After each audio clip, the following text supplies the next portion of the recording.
In security matters, federal encryption legislation and the market for zero-day vulnerabilities. Last week, the FBI said it will not publicly disclose the method that allowed it to access a locked iPhone used by one of the San Bernardino attackers. The agency paid gray hat hackers more than $1 million for a software vulnerability. But the Bureau says it did not purchase the rights to technical details about how that method functions. Joining me with the latest is Yong-Gon Chon, CEO of cyber risk management companies. All right, let's start with an explanation of what happened here. What is a gray hat hacker, and what did the FBI need one for? Sure. A gray hat hacker is an individual that has certain technical skills that knows how to break into certain kinds of computer security systems. They then have the ability to decide whether or not they want to use that information for evil or for good.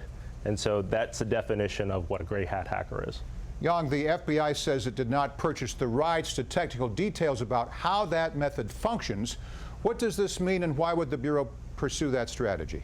So taking this strategy absolves the FBI from having any responsibility, from facing any legal actions to disclose that information, Freedom of Information Act requests and things along those lines, so that they can have access to the information to do their jobs and proceed with law enforcement investigations without necessarily involving themselves in the politics of disclosing information that might fall into the wrong hands or get into an expensive legal battle, whether it's with Apple, Microsoft, or other individuals or companies that make mobile devices. Good point. Makes sense. All right. Now enter Congress. On April 13th, Senators Richard Burr and Dianne Feinstein introduced draft legislation called the Compliance with Court Orders Act of 2016. Everyone else calls it the Encryption Bill. The tech community doesn't like it. President Obama doesn't either. So why? What's in it? Yeah, so the main reason there's been such a backlash associated with this proposed legislation is the fact that the tech community looks at encryption as a means to provide safety and security to customers.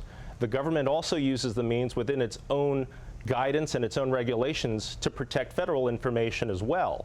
And so the act would propose to remove those restrictions and require cooperation with law enforcement. And fundamentally, the issue is about trust.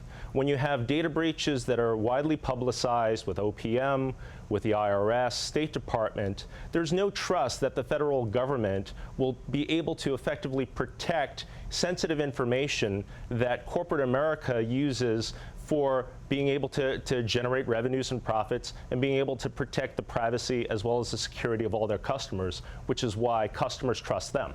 You're exactly right. I mean, we've got a proven track record of what works and doesn't work here. All right. Meanwhile, there's a growing market for zero-day vulnerabilities. You spoke about this topic with John Gilroy last month. He called them malicious code brokers.